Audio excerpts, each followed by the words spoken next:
Hey everyone, Django Fett here, and today we're doing something completely different, and we want to talk about a subject within the video game atmosphere where we just want to talk about video games that need remakes or remasters for current hardware at this time. That games that we loved and cherished from previous generations, from previous platforms, PS2, PS3, GameCube, you name it. And we want to see modern iterations to this day for current platforms. So with me today we have General CJG here. Yep, I'm here to discuss remakes and remasters. All right, so first off, we have a list of games, but before we get into that, we're going to get into this question: how do we define remasters and remake? Okay, so you want to go first on that one, or shall I go? You can go first. Yeah, so my definition of remakes and remasters. Remasters, I see it more as a simple overhauling of the visuals and improving the frame rates. Maybe improving some, maybe changing a bit the controller configurations, to make the controls feel better, and maybe adding a few extra DLC or something. But basically, the main core of the game, the main design, everything just stays the same. But you just spruce up the visuals, maybe tweak the controls a bit, and that will be it. Maybe add a few achievements, stuff like that. Something as simple as, say, Metro Prime Remaster, for example, something like that. Though some argue that one is more for remake, but I'd say it's more for remaster because the core game is still the same. So they didn't really change anything major. I guess the controls, but that's about it. So yeah, something like that, or something as simple as say those PS3 remasters collections, like in Ratchet and Clank remasters, or the Sly Cooper trilogy, that sort of stuff. And as for remakes, this one's a bit of a tougher one because a lot of publishers and developers in these past years have been warping the definition of remake a lot, to the point in which some are even putting it in the same vein as something of a reimagining, some even putting it as remasters. Like it's definitely messy. So, well, remaster, it's a simple visual new coat of paint with a few tweaks to the controls. Remake is more like completely remaking the game from scratch, or maybe using some existing source code supplied by the publisher or previous developer, and pretty much remaking the game with those assets, staying as true as possible to the original vision and the original design of the game, but improving it and fixing it, and also adding to it in everywhere that it needed before. In my case, the two main remakes that I consider the prime definitions of this are Metroid Zero Mission and Resident Evil 1 Remake. Those are the two that I consider the de facto definitive examples of proper remakes, that stay very true to the original and do not sacrifice anything, and also they're so good that it pretty much renders the original versions completely obsolete, as in basically there's no need to play the originals, you can just play those two. So yeah, that's what I define as a remake. One that is so good that it pretty much completely makes the original obsolete, and it pretty much improves, adds, fixes, and adds so much that it's so great. So yeah, that's what I say as a remake and remaster. Now, the Django, you can say yours now. Okay. So I completely agree. I really don't have any really differences. Remaster is pretty much a revamping version of the older game. Primary example I can think of is Last of Us, where they keep remastering it through the different platforms and stuff, and including the PC port, which ended up being not very good. But that's a topic for another discussion. Yeah. But they do add some new things, like new content and new quests or different things going on here and there. Mass Effect, for instance, they added something. They added all the DLC and stuff. So, that's a good example. And they put it in 4K and stuff. So because the originals didn't have that, so that's those are good examples of remasters that I can think of. Mm-hmm. Remakes, it's a modern version of a classic video game built from scratch. And another good example I could think of is Final Fantasy VII. That remake, and how completely different that went. The visually wise, from the original was a PS1 Yeah, to it's like a PS1. PS1 to PS4, and the big jump it went from there, and it's practically a whole different game from there. And we're not saying that you don't have to play the original game anymore because it's obsolete now. It's just for like, for everyday people, modern versions, everyday people, they could play this and then still probably enjoy it more, like the remake and stuff, than compared to, the original. Can I actually say something about Final Fantasy VII Remake? Yep. I actually put it in the same category as the Resident Evil 2 and 3 remakes, where they're more of reimaginings, actually. Yes. Yeah. Because they changed the game. Because they changed the gameplay. In the original, it was a turn-based RPG, and now it's more of a action hack and slash RPG, more akin to something like Kingdom Hearts. So in that sense, because the gameplay style is so different, it does not really replace the original in any way, because it's not technically a more improved version of the original in that sense, at least in the gameplay style. It's more of a reimagining of sorts, their interpretation of how those styles went. So in that sense, those that are purists of the original, they'll still have the reasons to go back to the original. And it also doesn't help that the remake is still not complete. They have not released the last 2/3, because they only deals in the first third of the original, Midgar. They have not given us yet the town where you visit, where Sephiroth apparently, spoilers, impaled the snake or battling him. We haven't got to any of that stuff yet. So I would not say yet that the 7 remake is at least a full retelling of the original, so we'll have to wait on that. So yeah, that's what I had to say on that. Right. And Resident Evil 2 is a good example where it just completely diverges from it. Resident Evil 4 is kind of debatable. It's mostly like it takes the same system, but it revamps, some aspects of it. And there is some debates on which one is better, Resident Evil 4 remake and the original. Personally, for me, I like the original the most, but that's just my opinion. And then there are cases where remakes and remasters end up being worse than the original game. So there are plenty of examples, but we won't really get into that. We're just going to talk about games that we're looking forward to that we want remakes and remasters. Yeah, if we do mention bad remakes or remasters, they are going to be mentioned when we're discussing certain games that we want to have proper remakes or remasters. Right. Yeah. So yep, indeed. Though before we discuss our list, so which are like your favorite remakes or remasters of Django? Like your favorites? That's a good question. So first one, obviously being Resident Evil 4. I mean, I did really enjoy it. I don't think it's my favorite, but I did really enjoy it. Mass Effect Remastered is also really good. BioShock Remastered is also pretty good. There is. I mean, there are some recently that have come out that actually have ended up being pretty good. Those are the two. Well, those are just a few that I could name right now. Okay. As for me, when it comes to my favorite remakes, well, one of my absolute favorite remakes of all time, Metroid Zero Mission. It pretty much takes the original Metroid NES and just absolutely remakes the hell out of it in regards to basically improving on everything. It keeps exactly what the original did in regards to its gameplay style, its vision, everything it tried, and it just amplifies it to the whole new level. It just makes it, it can feel like a new game at times, but you can definitely tell that it is built from the backbone of the original. So it pretty much is a full-on remake, and it adds so much to it. I know, it even includes a ROM of the original Metroid as an unlockable. So you have both games into one. So it's literally like the prime definition of how to do any sort of remake, and it's amazing. Of course, I would mention another Metroid 2 remake as another one of my absolute favorites. So, no surprise there. I mean, it is really damn good. So, yeah.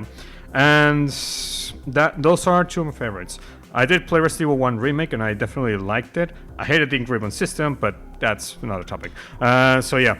I adored those, and in regards to others, well, I have played several enhanced ports and shit, but in terms of full-on remakes, yeah, Metro Zero Mission and Aim 2 are like my two absolute favorites. And The Legend of Zelda: Ocarina of Time 3D. That's also another one of my absolute favorites. It pretty much just they had to remake the whole game. Like, it is built at the backbone of the original, but it's like so much better, so much improved that it just makes the original obsolete. There's really no reason to play the original N64 version or any of its ports over the 3DS version. It's just that damn good. So yeah, those are my 3 favorites. The 2 Metroid remakes, and when I say Metroid remakes, I mean Zero Mission and AM2R. I'm not talking about Samus Returns. That one's good, but not as good as those 2. And Ocarina of Time 3D. So yeah, those are my favorites in regards to remakes. Remasters, I think it's a pretty simple one. I adore the hell out of the Quake 1 remaster that they did recently. It's pretty much everything that I wanted for bringing Quake to new audiences, and I want that to be badly made to its sequels, which, yeah, they will be mentioned in the list shortly. But yes, it is a great example of how to pretty much bring that classic PC game into current consoles and PC to play it with full cross-play, full 4K visuals, and pretty much optimized for the next gen, and like so much. It includes the modified N64 levels. Yeah, the levels for the N64 version, it even includes them as a bonus if you want to play that shit. It's like, yeah, it's like the best version of Quake. Like, that's really such one of the best remasters ever. Like, it is so amazing. And it was made by the same guys that made the Turok 1 and 2 remasters, Night Dive Studios. And they are really good when it comes to remastering old games. Those Turok remasters are damn good. They remastered Forsaken, which is an old flying FPS type game.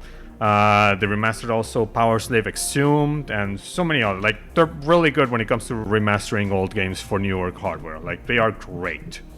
And I want them to do Quake 2 then, but we'll see if they even do it.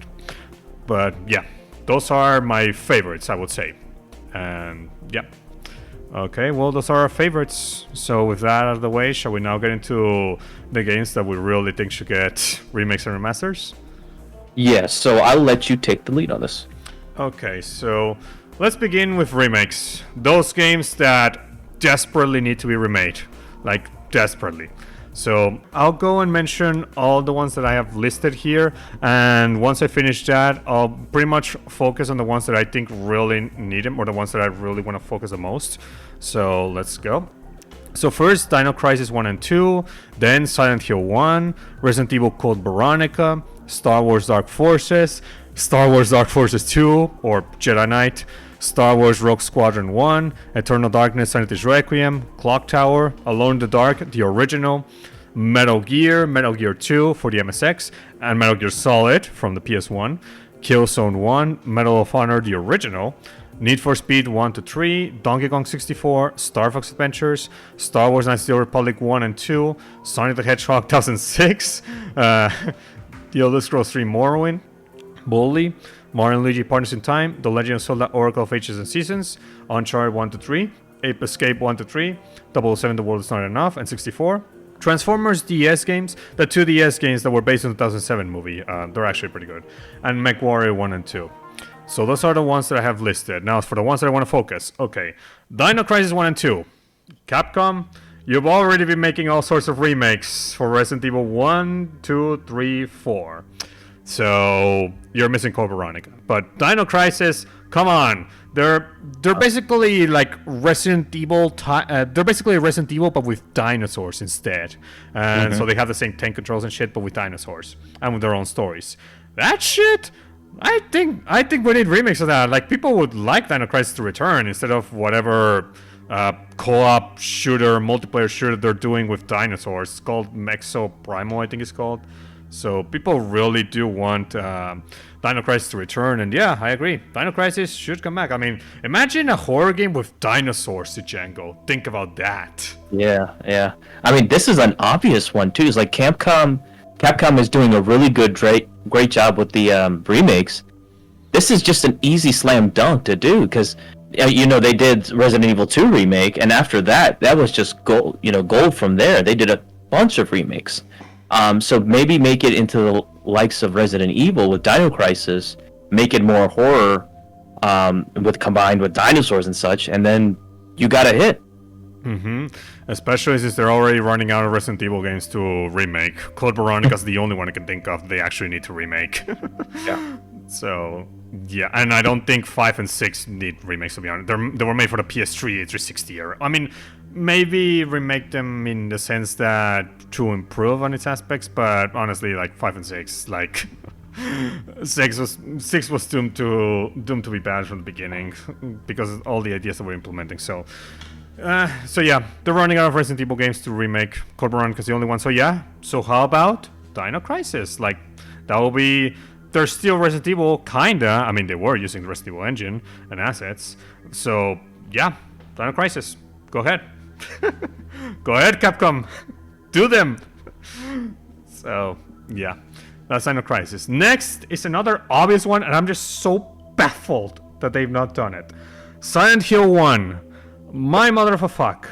Out of the 3 Silent Hill games, the 3 original, the original trilogy, Silent Hill 1, 2, and 3, 1 is the one that is aged the worst. Not just visually, but also in regards to some of its dialogue, and also in regards to the horror factor. Like, PS1 horror games, you really can't take them seriously that much anymore. Like, there's a reason why they remade Resident Evil 1 for the GameCube, because the original was so laughably not scary and hilarious that it was like, you can't take this seriously. So Silent Hill 1, maybe not as dated as Resident Evil 1 and 2 on the PS1, but like still, like, it's obvious. Remake Silent Hill 1. Why are you remaking 2 first? Go for 1 first. 1 needs it more. Like, what are you doing, Konami? What are you doing? Oh, Christ. What are you gonna say on that one, Django? Yeah, and at this point, probably need to do Silent Hill 2 again as well. Even though there is somebody else handling it, but we'll talk about that one later. Silent Hill 1, yeah, I do agree that I've never actually watched any gameplay of that at all. Oh, really? I've always watched gameplay of Silent Hill 2 and 3. I really enjoyed those. They were great horrors. And I think Silent Hill 1 is well respected too. It's just that I've never really been interested to go back into that. But if they make a remake of that one, I would be into it. I'd buy into it. Absolutely. I mean, you've never seen like images or anything of the original Silent Hill 1? Maybe some images, but I'd never really been interested to watch a walkthrough, because I did watch walkthroughs of 2 and 3. Yeah. Well, I already sent you a few images, so you can probably see for yourself how much the enemies just like what are the like. Oh yeah, I've seen that. Okay, never mind. Yeah. Yeah. Yeah, that. Can you really take that seriously, Django? What you're seeing? No. Yeah, it is hilariously for a horror game. Yeah, it is laughable. Like, you're not really gonna be scared at all. Like, so yeah, Silent Hill 1 is the one that needs to remake the most. Because Silent Hill 2 and 3, like even in the original PS2 forms, they still hold up. Yeah, maybe they are dated in some aspects, but visually and in regards to the horror tone and everything, they still hold up. They're still pretty good. Like, I'd argue most. Silent Hill 2 is like still legendary to this day. Oh yeah. When it comes to horror. Mm-hmm. I would argue most horror games from the 6th generation of consoles still hold up to this day. So really, like Silent Hill 2 and 3, like, they're the ones that need remakes the least. It's the first one that needs it the most. So yeah, Konami, I don't know what the hell you're doing. Why are you putting Bluebird Team to make Silent Hill 2? Like, seriously, like, just, they should have gone the first one first. The most mediocre team to do it too. Yeah. This is Konami we're talking about, so yeah, go figure. Yeah. And speaking of Konami, in regards to remakes, they recently announced another remake they're doing for another one of their franchises, and this goes to another entry in my remakes list. So they announced that they're making Metal Gear Solid 3 Remake, or as they call it now, Metal Gear Solid Delta Snake Eater, because the triangle apparently is a Delta symbol. So, okay, they're making Metal Gear Solid 3 Remake. Here's my question. Why not remake Metal Gear Solid 1? You know, the one from the PS1? The one that actually needs remaking the most out of the 3 Metal Gear Solid games? Seriously, I just finished a playthrough of Metal Gear Solid 1, and let me tell you, definitely controls-wise is definitely the worst aspect of it, or at least the one that you'll be fiddling with the most, the controls, and also some of the warply PS1 textures, because PS1 is notorious for having all sorts of affine texture warping, and that game is notorious with it.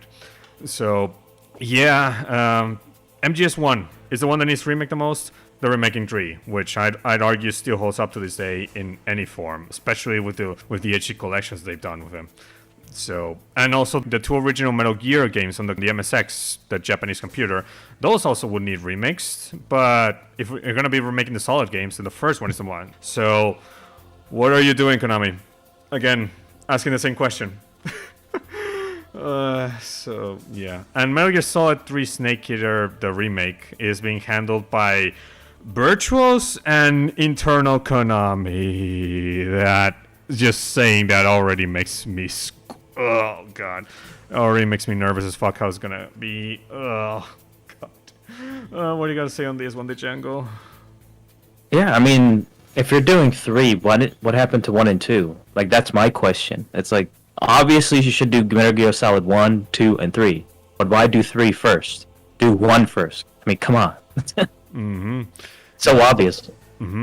I mean, some would make the argument that maybe it's because Metal Gear Solid already has a remake, but that remake is stuck in the GameCube, and it was made by Silicon Knights, if I recall. Yeah, the same guys that made Eternal Darkness and Requiem. And while some like that remake, especially completionists, those, especially that are faithful to the original, don't really like this remake that much. For some liberties it takes in cutscene direction, and also for being pretty much easier than the original, due to the added mechanics that Metal Gear Solid 2 did. So some are saying that Metal Gear Solid 1 definitely needs a better remake, and yeah, if you're gonna be remaking the 3 games, might as well just go with the first Metal Gear Solid. Yeah, even if it already has a remake, might as well just go with that. So yeah, definitely remake it. But so yeah, that's with Metal Gear, and yeah. And then we go with, speaking of Silicon Knights, Eternal Darkness, Sentinel's Requiem is another one that I mentioned as many remakes. So, the original game, it was definitely one of the scariest games around, mostly because of the sanity effects. I don't know if you've seen it in action, Django. Have you seen it? I've actually never played the game. I've always wanted to, but I think it's like, if you even turn off the game, like, it won't let you for some reason. I think that's what happens. Okay, no. So Eternal Dark Sentinel's Requiem. So it's on the GameCube. The thing is that when your character's sanity is low, it starts to make all sorts of fourth wall breaking effects or visual effects. Basically, it's gonna trick you into thinking you turn off the console. It's gonna trick you into thinking the save file is corrupted. It's gonna trick you into thinking that the volume slider is cursed.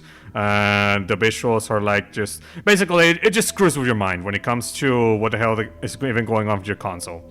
So it's very clever fourth wall breaking sanity effects.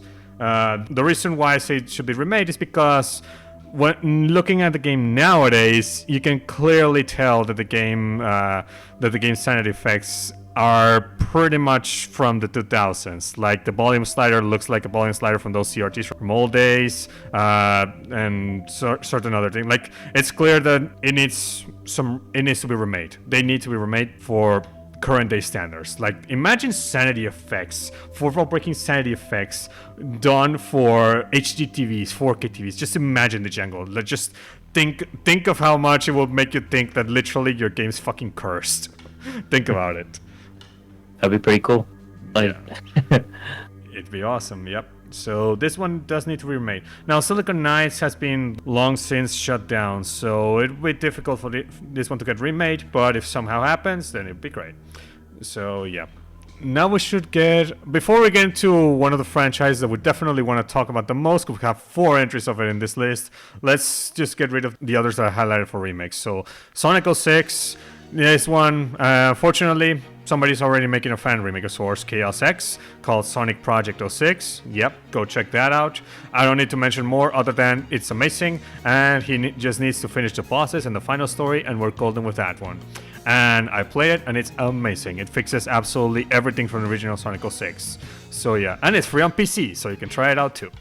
So yeah, that's all I gotta say on Sonic 06. Great.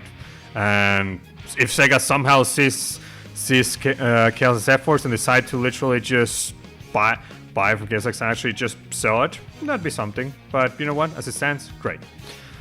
So next, Uncharted 1 to 3. Oh my god. Okay, so I think you got something to say on this one, Django, because Sony, Naughty Dog, instead of, maybe remaking the first Uncharted game, which people say has actually aged the worst out of the three, instead of just remaking that game or the whole trilogy and just releasing it, no, they remake The Last of Us 1 for PS5 and PC. I just have one question. Who the hell asked for it? No, seriously. Who asked for another Last of Us remake? Like, we already had one on PS4, a remaster. Who needs this remake? Yeah, and the thing is, too, is like, when I wanted to get the PC port of the Uncharted collection, and when I got it, I was thinking that I would get Uncharted 1 to 3, and then 4 and I guess the DLC thing or whatever. But that wasn't the case at all. I was deceived completely because it's only the fourth game and the separate game thing. Wait, really? Yeah. So it was the I forget what it was called. Let me just check. Nathan Drake collection. Then no, it wasn't the Nathan Drake collection. It was the Legacy of Thieves collection. Yeah, so I got confused with that. And the Nathan Drake collection I have played. Visually, they don't look good. They're still not good. I played it on the PS3, or was it PS3 or PS4? I don't remember. The Nathan Drake collection is on PS4. PS4. I played those. They did not look good at all. So a remaster is definitely needed. And if they do that, I think that would bring in hype for those games. And then if they put it on PC, if it looks as good as like Uncharted 4, I would buy into it. I'd be like, okay, I'm into this. This could be awesome. Yeah, to remake those three games. Yeah, especially the first game. First game needs it badly. Yeah. Yeah, first game is the one that definitely has not aged best visually. I still argue it looks good, at least on the PS3.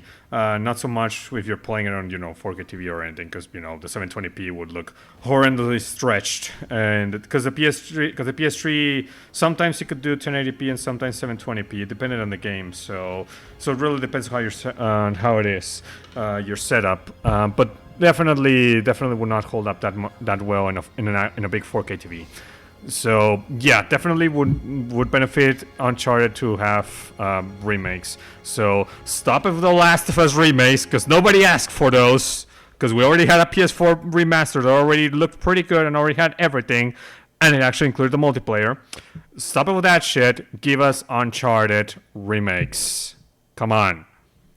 So yeah, that's what I gotta say on that. Then Mario and Luigi Partners in Time. Okay, so this one is like this is baffling, because Alpha Dream, after they did Paper Jam and that apparently didn't sell much, they decided to go back to remaking the Mario and Luigi games, to get a grasp of how to do Mario and Luigi games again, because Paper Jam definitely was like the most credibly bankrupt Mario and Luigi game I've ever played out of the five.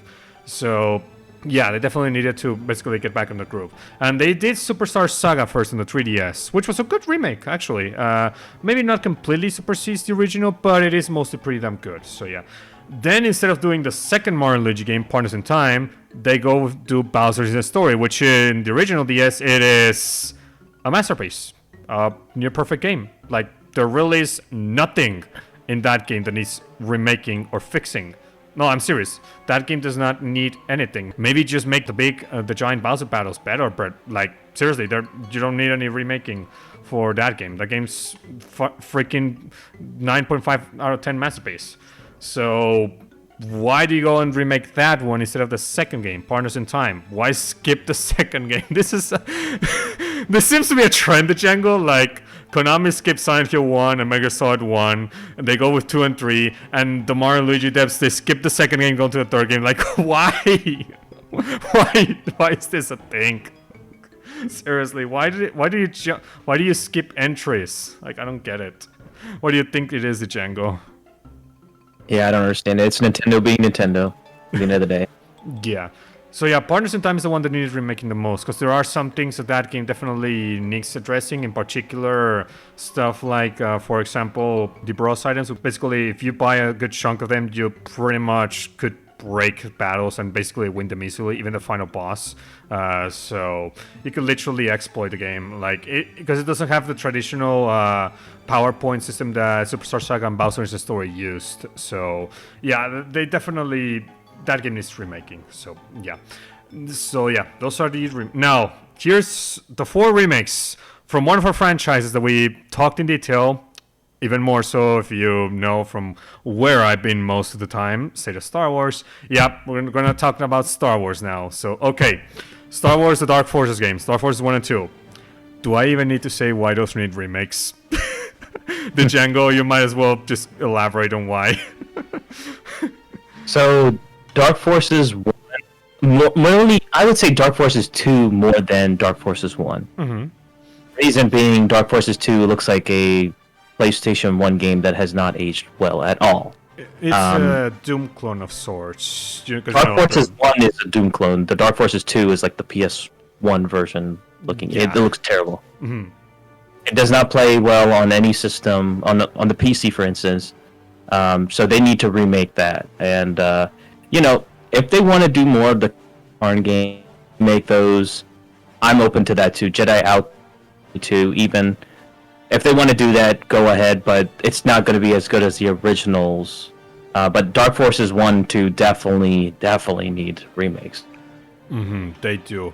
I mean, if you ask me, making Dark Forces 2, aka the first Jedi Knight, by just making it with the ETEC 3 engine, the ETEC 3 engine, the same one that powers Jedi Outcast and Jedi Academy, just having that gameplay and design and everything and just put it in that game, I think it would make the game like have some of the best lightsaber duels and everything. Like, just think about it. And with that story and everything, and maybe even making some really good in-game cutscenes, or making some brand new FMBs, like, it'd be great. Like, Dark Forces 2, I definitely think it needs the remaking. Dark Forces 1, I would argue it also needs a remake. But in that, since I've seen some new FPSs still adopting the 2D sprite design, the same that Doom used back then, and some other games like Duke Nukem 3D, I think they could just remake it using that type of design, kind of like similar to like how Iron Fury did it. Like, it would be interesting. But if they want to do a full-on remake in 3D, then that'll be fine too. Like, as long as it's not early 90s 3D, they basically looking like Dark Forces 2, like actually looking more in line to say Jedi Outcast or Jedi Academy. Like, it'd be interesting and how those two games will be remade. So yeah. Next is Star Wars Rogue Squadron 1. Okay, so this is an obvious one why it should be remade. Just look at Rogue Squadron 2 and 3 on the GameCube. Just compare those to Rogue Squadron 1. Like, do I need to say more? Like, Rogue Squadron 2 is one of the best looking Star Wars games of its time, and still to this day holds up really well. Like, on the game, like, if you played on the GameCube, it still looks really good. Like, it has not aged. It has not aged. It looks pretty well. 3 is the one that would look the more dated, but only if you play the on-foot sections. If you play the ships and the vehicles, that's fine. So yeah, like, Rogue Squadron 1 looking like Rogue Squadron 2. Come on. I'm pretty sure we all want that. Don't you think, the Django? Oh yeah, absolutely. I mean, because it came out during N64 time, so obviously it hasn't aged well. And playing it on, through Steam now, even the control-wise, it does not control well at all. So it needs work. Mm-hmm. It needs a completely new system. It would be awesome. Mm-hmm. Yep. So Rogue Squadron, definitely remake it into the Rogue Squadron 2 and 3 engine. Be great. So yeah, and the last Star Wars game we find remakes. Oh boy. Star Wars Knights of the Old Republic 1 and 2. Okay, so I think we should discuss for a bit the certain cultural remake that's happening right now. So take the lead, Django. Okay, alright, so we have the situation with Knights of the Republic 1 remake, where it was first supposed to be done by Asper Media, who are known for ports, doing a pretty good job, but as of late, doing a shitty job with the ports, and basically that has all been canned. That Asper has no longer been doing that, and it was going to be taken over by Saber Interactive. And it's been quiet after that point. Asper hasn't been doing anything, and it was supposed to be Saber Interactive. Recently, we've got news that Saber Interactive is staying very quiet about this whole thing, because, yeah, I mean, it just shows that there is nothing going on with this, and they want to keep quiet and don't really want to say anything. Just to, I don't understand it. Maybe there's nothing really happening with this, or there's Saber Interactive is doing just a shitty job with this. Embracer Group is unhappy about this whole thing. We don't really know the full situation. We just know, you know, some rumors and some other news from other YouTubers and such, and other news articles. But so far, it's Knights of the Republic remake is not happening for a long time. According to so I just checked, and apparently according to a financial report from Embracer, it says the Knights of the Republic remake is still in development. So it's not been cancelled, but No. it's in development. But that's It'll be in development hell. Probably. Probably it is a development hell. So yeah, in that sense, oh man, I mean, in that sense, yeah, we're gonna be waiting a while for this. So yeah, I'm sorry, Quarter fans, but this is what. Actually, I don't even know what the fuck is even going on behind the scenes. So who knows on that? Apparently, it also says they're making a new Tomb Raider game, but that's also to be confirmed. And yeah, so seems that there's plenty of things that they're gonna be doing. So yeah, who knows? We'll see if they have anything to say. Well, with Quarter, yeah, pretty much out.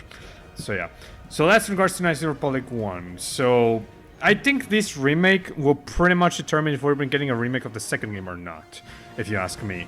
Because if the Quarter 1 remake fails, I don't think we're gonna be getting another one, if you ask me. I doubt it. And let's just hope it doesn't deter Lucasfilm and Disney from making remakes of other Star Wars games. Because, you know, if one remake failed, then why the hell do we remake the other games? It will be the same. So, like, no. If that one failed, that doesn't mean you should completely can the idea of remakes. It should just mean don't contract those people that made that remake. Contract better people to make the remake. So, yeah. And if it's going to be a PlayStation exclusive, then just get Bluepoint games to do it. Like, seriously. I know I'm mentioning Bluepoint games, but it's because those guys really have done some great job. I mean, their latest was Demon's Souls, if I recall it. I've heard it's a really good remake. Yeah. So, yeah. So that's in regards to Star Wars. Do you got anything else to say, Django, on this KOTOR remakes? Yeah, and I mean, if they have to do the first game first for remake, then we'll find out if they'll do a second game. But if this game fails, then yeah, like you said, there's no reason to do a second game. There's no reason at all. Yeah. I almost forgot to mention that there was some fans actually making a remake for KOTOR 1. I don't know if you heard the Apparent remake. That apparently it was shut down by Lucasfilm and I guess EA when EA still had those exclusive rights to Star Wars gaming. So, and I guess they shut it down because they're now making their own remake, but that remake's in development hell. So let's see if it was worth it to shut down the Apparent remake. We'll see about that. So yeah. Okay, so that's in regards to the remakes we want to see the most, or the ones we go more in depth. So yeah, obviously I don't think I need to go in depth with stuff like the Need for Speed or Medal of Honor, World is Not Enough, or the Legend of Zelda: The Oracles games. Like those are obvious. Elder Scrolls 3 Morrowind, no obvious why that one is a remake. Though there is two that I actually should mention, and they're from Rare, because some people were probably wondering why. Okay, Donkey Kong 64, no surprise on why that one is remaking. It has the Kong switching mechanic that makes backtracking a pain, and some of the visuals there in 64 visuals. So obviously it would be great having some sort of a proper remake of sorts, you know, to actually make the visuals look better and stuff, and making collecting stuff better. Star Fox Adventures. Okay, Star Fox Adventures visually does not need a remake, but rather the remake treatment is more so for the design, the gameplay design of the game. Because Star Fox Adventures has plenty of gameplay issues and some design decisions that just make you scratch your head. For example, the combat is just one button mashing. You literally can just finish all the enemies with the combat just mashing the A button. You don't even need to spin the joystick or anything, so you just mash the A button. So the combat by default needs some massive reworking. Then the backtracking, because there's plenty of backtracking and going back and forth between worlds in that game. So there's no fast travel built in, so that needs to be built in as well.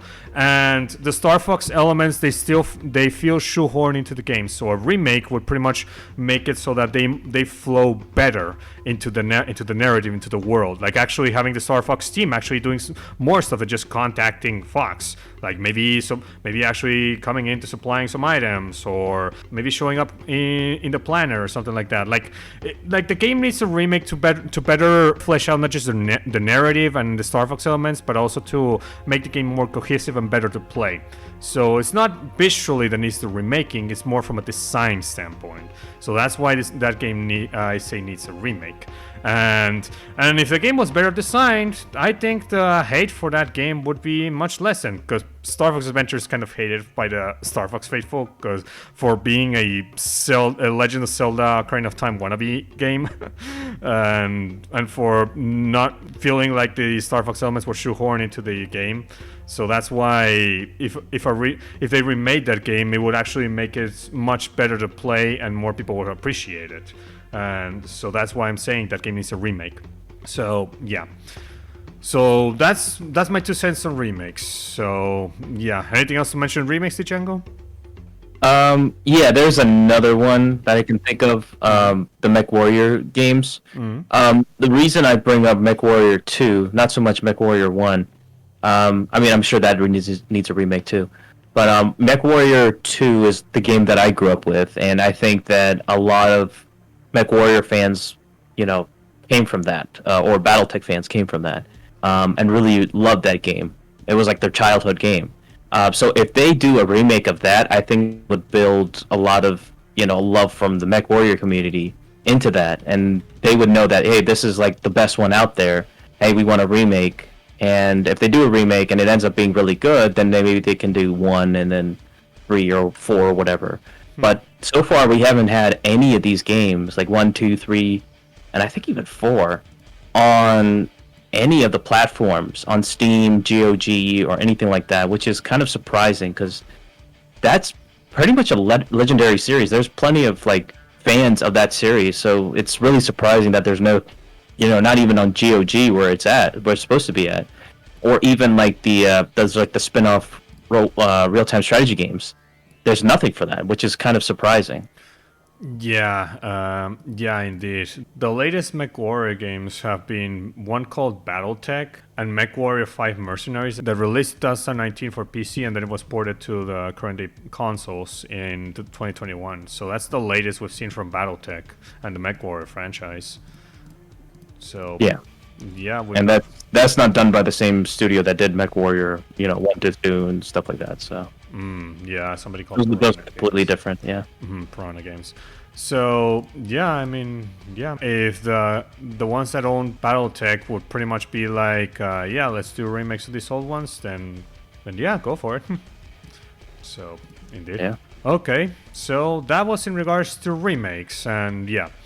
So now we get into remasters, and okay, this one is a longer because apparently there's plenty of games that need to pretty much just be ported to current gaming hardware. So okay, so I'll go in quick fire, and then we're gonna go with the ones that I think are the ones that need it the most. Okay, so Jak and Daxter Trilogy, Quake 2, Quake 3 Arena, Unreal 1998, Unreal Tournament 1999, Unreal Tournament 2004, Donkey Kong Country Returns, God of War 1 and 2, Forza Motorsport 1 to 4, Need for Speed Hot Pursuit 2, Need for Speed Underground 1 to 2, Need for Speed Most Wanted 2005, Gran Turismo 3 to 5, Ridge Racer 1 to 7, Modern Storm, Midnight Club 3 Dub Edition, 007 Nightfire, the console version, not the PC version. PC, screw that version. Rayman 2, Afterburner Climax, Daytona 2, and I guess now Daytona USA since they delisted that version from the store. F-Zero GX, Sly Cooper Trilogy, Ratchet & Clank, PS2, PS3 games, Madden 2005, 2008, the 6th-gen console versions, NFL 2K5, NFL Blades from 97, 2003, the Harry Potter 6th generation games, aka Philosopher's Stone, Chamber of Secrets, and Prisoner of Azkaban. Chamber of Secrets especially is the most beloved of those. Diddy Kong Racing for the Nintendo 64, Star Fox Assault, Prince of Persia, Sands of Time, Jade Empire, Sonic Heroes, Sonic Riders, the first Sonic Riders game, Paper Mario, The Thousand Year Door, X-Men Legends 1 and 2, X-Men Origins Wolverine Uncaged Edition, Marvel vs. Capcom 2, Tony Hawk's Pro Skater 3 and 4, Infamous 1 and 2, Dragon Ball Z Budokai 1 to 3, and Budokai Tenkaichi 1 to 3. Killzone 2 to 3, The Legend of Zelda Ocarina of Time 3D, Kid Icarus Uprising, Metroid Samus Returns, Metro Prime Hunters, Metro Prime 2 Echoes, Metro Prime 3 Corruption, Xenoblade Chronicles X, Star Wars Trilogy Arcade, and The Legend of Zelda Wind Waker and Twilight Princess HD for Switch. So those are the remasters I got in mind. So, okay. So I guess we should go with the ones that I consider. So right off the bat, Unreal Tournament, they're never coming. Epic just murdered that franchise entirely in favor of Fortnite. They not only ceased all production in Unreal Tournament 4, the latest one, on all of its development and removed all of its manpower behind it in favor of supporting Fortnite, but they then later completely shut it down and removed all the Unreal Tournament games from any sort of digital store place. So they're gone from Steam, they're gone from GOG, so yeah, Unreal Tournament is dead. Epic murdered it in favor of Fortnite. So Fortnite's officially the Unreal Tournament killer. So yeah, Unreal Tournament never coming back, and I strongly doubt Epic even gives a shit of even remastering them. So yeah, they're gone. Only way to get them now is physical PC version or pirating. So great job there, Epic. So yeah, there's that. Now as for others, okay, so which one would you want to tackle first, Django, of the highlighted ones? Let's see, remasters. Did you mention Jak and Daxter? In detail, at least I've not. So we could go with that if you want. Though Jak and Daxter, we should put it together with the Sly Cooper trilogy, Ratchet & Clank, and Infamous 1 and 2, and Killzone. As in basically being 5 franchises with multiple entries that are exclusive to the PlayStation. Why lump together? Because for the same reason why we need all those 5 to be remastered. They're stuck in the PS2 and the PS3 era, and they've not been remastered or ported at all on the latest consoles. I think Jak and Daxter does have the PS2 versions, in the PS4 store download, but it's not backwards compatible. So basically, your old disc is useless there. So, but even then, it's like those games would benefit from a good remaster. And the same goes for the Sly Cooper trilogy, Ratchet & Clank. Ratchet & Clank games are just stuck and given that we already have Ratchet & Clank Rift Apart, it'd be great to play the older ones, not just the PS4 remake of the original, but also the second and third game and all the others. And Infamous has just been completely stuck in the PS3. Infamous, have you played Infamous, Django? I have not. Well, it's basically an open world type superhero type game. And it's made by Sucker Punch Productions, the same guys that also made the Sly Cooper trilogy, and they're also the same guys that just made Ghost of Tsushima. Yep, it's those guys. So, yeah, Sucker Punch is of course owned by Sony, and the Infamous games are exclusive, and the Sly Cooper are also exclusive to the PlayStation, so you own the devs, you own the IPs. What are you waiting for, Sony? Just remaster them. Just a simple upscaling, just updating the controls. Just go ahead. Put it on the PS5, the PS4, PC. What are you waiting for? You get people excited for those, That's easy. Yeah, people have been clamoring for any sort of return for the Jak and Daxter franchise, as well as Sly Cooper and the old Ratchet & Clank games to be made available. And Killzone has just been deader than shit since the last one and the release of PS4, Killzone Shadowfall. So, and given that Sony's like, oh, if we don't have Call of Duty, we can't do shit. You have Killzone, you dumbasses. How about making some new entries for that, or port the old ones? You actually do have an exclusive FPS franchise. You could make it a good competitor to Call of Duty and Halo, but they just care about porting The Last of Us. Because screw the Jack and Daxter trilogy that used to be from Naughty Dog, screw Sly Cooper, screw the old Ratchet & Clank games, Infamous, Killzone, like, I don't get it, Sony. You could easily do plenty of money just remastering these games and just bringing them to the current hardware. Like, you've been making money, you wouldn't be spending much since these are just remasters, and you'll be bringing life to these franchises. Like, come on. I mean, how do you think Crash Bandicoot eventually got a 4th entry? Because they remastered the first 3 games with the Insane Trilogy, and look where that went. Those sales were really good. Activision was like, let's make a 4th game. And they made a 4th game! So, yeah. Like, seriously, like, take a break from doing all these realistic games. I mean, I know Ghost of Tsushima's fucking awesome, and yeah, I mean, The Last of Us 1 was great, but like, and the Uncharted games, yeah, I know they're great, but like, seriously, just take a break. Like, now we're in an era that you can pretty much experiment and do anything, and people are clamoring for these older IPs to return, so go ahead, bring them back. So, yeah. Any final thoughts to say on that, Django? No. Okay, so yeah. Now, speaking of Sony exclusives, there's another franchise they have where the first 2 entries of it have been stuck in the PS2 and PS3 era. PS3 era because they were remastered for a PS3 collection. I'm talking about God of War 1 and 2. And no, I'm not talking about the 2018 game, which is God of War 4, I guess. That's what it actually is called, I guess. And God of War Ragnarok. No, I'm talking about the original God of War 1 and its sequel, God of War 2, for the PS2. Those games have been stuck in the PS2 and PS3, and there've been no way to play them in current hardware. I don't know if they actually have them for purchase in the PS4, but even then it's like, come on, those games are legends. They alongside Devil May Cry pretty much were the golden standard for making hack and slash games. You know, those types of games that eventually influenced the likes of Bayonetta and even the Star Wars: The Force Unleashed 1.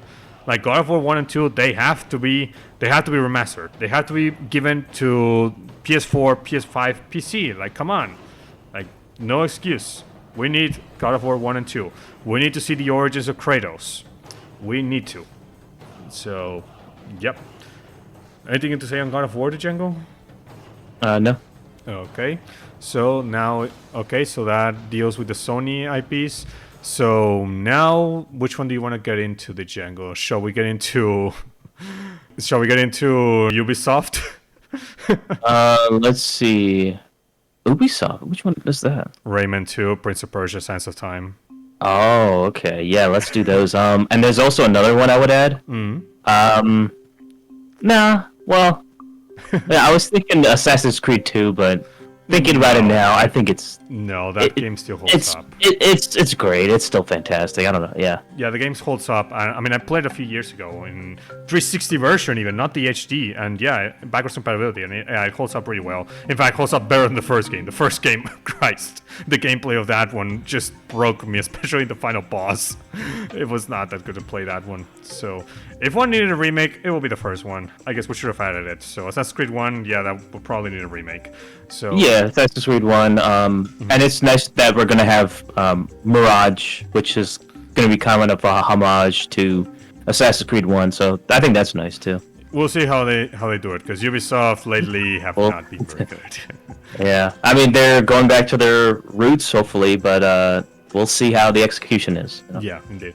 Quick update regarding Assassin's Creed. It seems that Ubisoft has decided to pull a Konami and do the exact same thing that Konami is doing with Silent Hill. Rather than focus on remaking the entry the franchise needs to remake the most, aka the first one, they are instead doing a remake of Assassin's Creed 4 Black Flag. Are you fucking kidding me? Assassin's Creed 4 Black Flag. That is a game that does not need a remake. It holds up very well. It is one of the best Assassin's Creed games ever made alongside Assassin's Creed 2, and it is already available on all current platforms thanks to its PS4/Xbox One release from 2013 being backwards compatible with current gaming hardware. Plus, there's a PC version that's available on Steam, and in 2019, the game even got a Switch re-release in order to be played on the Switch. Like, Ubisoft, You dumbasses! What are you doing? Remake Assassin's Creed 1, not 4. Dumbasses! Like, this is yet another baffling decision by this company. And as you soon see in this video, it ain't the only one. Anyway, back to the video. Okay, so in regards to Ubisoft, okay, Rayman 2. Rayman 2 is one of the best 3D platformers of all time. In fact, it was one of those that is considered legends. In fact, some even say it could probably be better than Super Mario 64 or even Banjo-Kazooie or something. And it's ironic because Rayman 2 was influenced by Super Mario 64, namely how to control the character and the camera. So basically, Rayman 2 it's one of the greatest 3D platformers of all time. I played it, and yeah, it's great. But with that said, it's stuck in the N64, PS1, Dreamcast, PS2 consoles, and it had a DS and 3DS ports too, but they're not that good. But yeah, it's stuck in the PS1, PS2, and Dreamcast and N64. That is sacrilege. Like, come on, Rayman 2 is one of the best games ever, one of the best Ubisoft ever made at that time, and it's stuck in those consoles? Like, seriously, just remaster it already. You made a remaster for Rayman 3, so why not do it for 2? Come on. And actually, the first one is also not being released, so yeah, Rayman 1 and 2. 2 especially because that one is the more legendary one, but yeah, like 1 and 2. They should be remastered. Come on, Ubisoft. Seriously, do it. Just do it.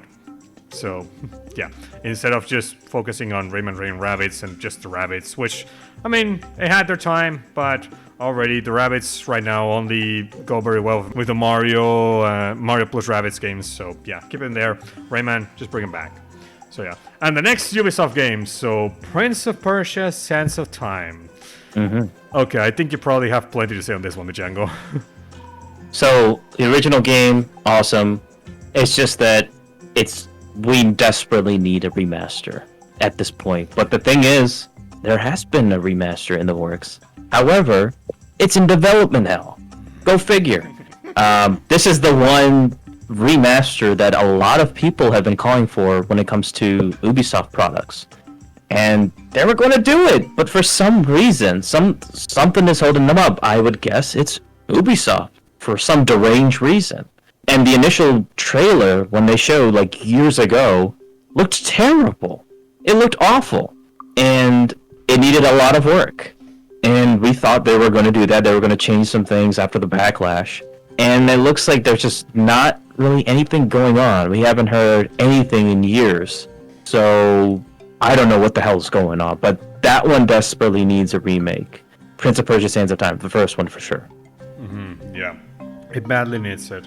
Now, there's supposedly now not only the original was going to be a remaster, but now it seems that they want to remake it. At least according to, yeah, it's officially it's now a remake actually. So it's not just a remaster. They're just remaking it. And I don't know about you, but I don't think that game needs a remake. Do you think it needs a remake? No, I mean, I think the combat is great. I love the climbing aspect of it, parkour. I loved everything about it. I don't think it needs a remake at all, unless Ubisoft wants to dumb it down. It doesn't make sense. It really doesn't. I don't think you really need to dumb it down at all. Yeah, indeed. Like, it just needs a remaster. So I don't know what the hell they're doing. Like, Ubisoft lately they just don't know what the hell they're doing. And when it comes to this remake, then yeah, like no idea. And it's even more shitty that they took down Prince of Persia: Sands of Time, the digital version for the OG Xbox from the store, because you actually could buy it a few years ago, but once they announced the remake, it's like they took it down from the Xbox store, can't buy it, and now the only way to get the game is through the original version. You have to get it on the OG Xbox and use that disc in the latest consoles. That will be the easiest way, or you have to pretty much buy it for the PS2 or the GameCube. So. No. Yeah, unfortunately I have those two consoles, so I could do that, but I mean, it's backwards compatible on the new Xbox console, so I might as well just get it on the Xbox, so I can have the better visuals, maybe even 4K if it does have Xbox One X enhancements. Like, at this point, the Xbox version is the way to go. So, yeah, but my god, like, Ubisoft, you just remastered the game already. Just forget about the fucking remake, just straight up just cancel that shit and just remaster it at this point. Like, seriously, you're just putting it in development hell and just bribing everybody from just playing that game. Like, seriously. just take a page from Metro Prime Remaster and just spruce up the visuals, and that's about it. Seriously. So, yeah. Indeed. Okay, so that's in regards to Ubisoft, Django. Now, shall we get into Marvel games, or do you want to get into Nintendo? Let's do Marvel first. Okay, so Marvel. So, I got a question to you, Django. Have you played X-Men Legends 1 and 2? Yes, I have. I loved X-Men Legends 2 especially. Rise of Apocalypse, I think it was called. Yep. Mm-hmm. And when was the last time you saw them be released in anything? Only on the initial, I think, Xbox and GameCube. Those two games have only been released on the PS2, GameCube, and Xbox. The second game did get a PC version, though. It did get a PC version. But the first game, yeah, just PS2, GameCube, and Xbox. And the N-Gage for some reason. God. But yeah, the second game is the one that had a few more ports. For PC, for PSP even, and for mobile. There's a mobile version? Christ. So, yeah. So those two games have pretty much been stuck in the 6th generation. So PS2, GameCube, and Xbox in particular. So, yeah. And unfortunately, those games, they were made by Raven Software, which now has been put into nothing but Call of Duty shit by Activision, so that stinks. But on top of that, Marvel, at this point, they're only keen on just giving their license to Sony, you know, for making Spider-Man games and that Wolverine game. Yeah, they only want to give it to Sony for some reason, and that just stinks, to be honest, because come on, I mean, those games should be, at least have these old games preserved in some way, and it's the same case with another Marvel game that, you know, was pretty popular and pretty beloved, Marvel vs. Capcom 2. Still considered the best, or at least the second best Marvel vs. Capcom game ever, and that game has been stuck in the past for ages. Like, that game only released in arcades, Dreamcast, the PS2, the OG Xbox. Then it released on the Xbox 360 and PS3, but only as digital downloads. And since then, on iOS in 2012, but it's been delisted since then. We've not really had anything to play it other than the original hardware. So, yeah, Marvel vs. Capcom 2 stuck in there. Have you played Marvel vs. Capcom 2? Oh yeah, played the original 1 and 2. Honestly, just do 1 and 2 together and release it like right then and there, and for everyone on all platforms. And I think we'd all be happy, not just the second game, but for the first game too. And you know, there's fans of the first game who really enjoyed it too. So yeah, I mean, you make everyone happy. Yeah, release them as a combo pack of Swords remaster, kind of like how Activision did with Tony Hawk's Pro Skater 1 and 2. So they should go with that. So yep, indeed. And another Marvel IP that definitely would benefit from a remaster, X-Men Origins Wolverine, Uncaged Edition. And have you heard of that game, the Django, or played it? Yeah, it sounds familiar. It's because the Django is made by none other than Raven Software. Yes, the same guys that did X-Men Legends 1 and 2, Star Wars Jedi Knight 2, Jedi Outcast, and Jedi Academy, and plenty others. Yep. Raven Software, they just did lots of great stuff back then, so they just did lots of great things. But yeah, so X-Men Origins Wolverine, it's basically if you actually took the best, like if you took Wolverine in comic form, like basically with none of the PG-13 bullshit restrictions that put in the movies or shit or TVs. Like if you went full-on mature rated, actually unleashed Wolverine and put it in a linear hack and slash game. Yeah, similar to Devil May Cry or God of War. Think about that, the Django. Yep. You know, the one Wolverine game I can think of is that I actually enjoyed back in the day was X-Men 2 Wolverine's Revenge.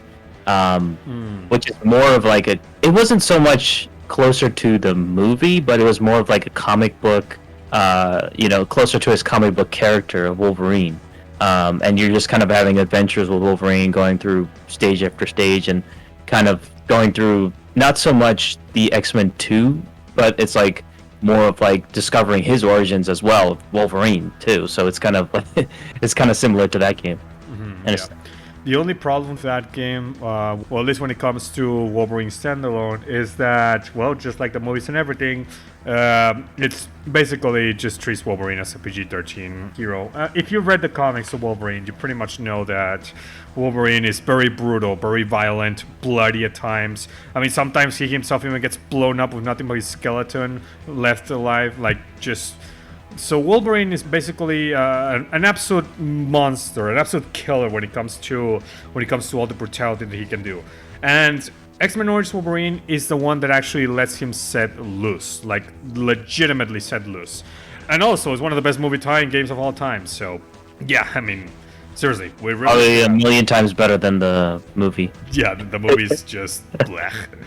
But yeah, it's like so much better than the movie. I mean, you even fight one of the Sentinels. You know, those big-ass mechs that you saw in the TV show and the comics? Those mechs that the X-Men always fought? Yeah, it actually shows up in the video game. Not in the movie, because the movie is so boring to not even bother with that. But it actually shows up here, which is great. And you can even dress up Hugh Jackman's Wolverine in the actual Wolverine suit. Yep, you can do that in this game. And so many fans have been clamoring for that. So, yep, you can actually get that real here. So, yeah, X-Men Origins Wolverine definitely needs a remaster. So, yep. Anything else to say on the Marvel games, Django? Let's see. I think that's it, yeah. Okay. And then we get into... Well, let's go quickly with Need for Speed Most Wanted and 007 Nightfire. So, okay, those two... Need for Speed Most Wanted... Do I really need to say why we need a remaster for that? I mean... Just look at the latest status of Need for Speed. The latest game, Need for Speed Unbound. I've heard some people say it's good, but some have said that it doesn't really innovate too much. The story is not that interesting. The bland characters, like basically the game is like just alright. It's good, and sales apparently were nowhere near as good as the previous Need for Speed game, Need for Speed Heat. So Need for Speed has just been on a downward trend ever since we went post-Carbon. So yeah, and Need for Speed Most Wanted is still to this day considered the best Need for Speed game, still the most popular, and still the one that is literally considered the best one of all time. Have you played the Django Most Wanted 2005? Sadly, I've never played it before. Well, it is considered the best one, and people have just been dying to pretty much see it return or see a Need for Speed game in that same style. Even though we did get it with Carbon, people still to this day want just Most Wanted. And if you ask me, all we need is just a remaster of that game, seriously, because that game is just stuck. It's the best-selling Need for Speed game of all time, and yet it is one of the hardest to get your hands on as physical copy, because it only released on the PS2, GameCube, the OG Xbox, the PC, and the Xbox 360, at least the 6th-gen version. It only released those 5, and the PC version is not available on Origin. In fact, you can actually just buy the 2012 game, and not the 2005 game. How do you do that? How do you do that? How do you make your best-selling entry one of the hardest ones to get? Seriously, how is that even possible? Can you explain it, Django? It just shows they don't care about the Need for Speed's series, and they just want to do their own thing, and just use the Need for Speed name for just mediocre to bad games that are just end up being forgettable. And they could just be making a killing off of just remastering it, but they're too dumb to see it. This happens everywhere. This isn't not just Ubisoft, but it applies to so many developers and publishers out there. I would argue there would be another on our list that is even worse at doing this and not even putting out these remasters that we've always wanted. And we'll get into that. But yeah, I mean, they just always do this sometimes. They just like... Yeah, Ubisoft and now EA, of course. Yeah. Yeah. Indeed. Because EA are, like, they have Need for Speed and they're just, yeah, like you said, doing just bad to mediocre. They are just forgettable. Because not many people don't really give a shit about the 2015 Need for Speed and the later ones. Payback, they definitely don't like at all, because that's the one that had the loot boxes. So, Yeah, they don't care. And Heat and the latest one, Unbound, nobody gives a shit about them. So, yeah, I mean, most people care about Most Wanted and the Underground games, at least when it comes. Yeah, because the Underground games, they also are on the most popular Need for Speed games. So those also would be ones that people would definitely look fondly and would want to see return. But Most Wanted is the one most people want to just see return. Like, that's the one that's it's the most popular, it's the most beloved. People definitely want it back. And yeah, I'm watching gameplay of it, and it looks so fucking awesome. Like, I would love to play this. Yeah, trust me, the Django. I mean, Need for Speed, Most Wanted. I am fortunate not to own a copy. I used to have it on GameCube, but my cousin lost that GameCube copy. So instead, I had to get an Xbox 360 copy, which is the best copy because not only is it more polished, but it even includes Xbox Live multiplayer, which of course nowadays is no longer functional, but it was the best version of that game back then. So it kind of even was a launch title in some way to the Xbox 360. So yeah, Most Wanted, it's awesome, and it is a crime that it's not been remastered. So yeah, indeed. So that's in regards to Need for Speed. Now, 007 Nightfire. Ironic that we are talking about EA because 007 Nightfire is another EA game. Yeah, another EA published game. 007 Nightfire. Basically, this is a James Bond first-person shooter game, on the same vein as GoldenEye. Made by Eurocom, which they were pretty damn good at making James Bond games. They made 007 The World's Not Enough on N64, and they made Nightfire. They unfortunately made 007 Legends, which killed the James Bond video games for good, or at least until we get the new one that's in development by developers of Hitman. But yeah, so yeah, 007 Nightfire is the best, at least it's considered in the top 3 best James Bond games, because it's basically what GoldenEye would have been if it had been released on the PS2, GameCube, and OG Xbox instead of just the N64. That's basically what it would have been, with full-on likeness of Pierce Brosnan. Not boys, but at least, yeah, full-on likeness and everything from Pierce Brosnan, and basically having an interesting story and everything. Just, it's a great game. Yeah, Nightfire is definitely one of the best James Bond games, and I would like to see it be remastered.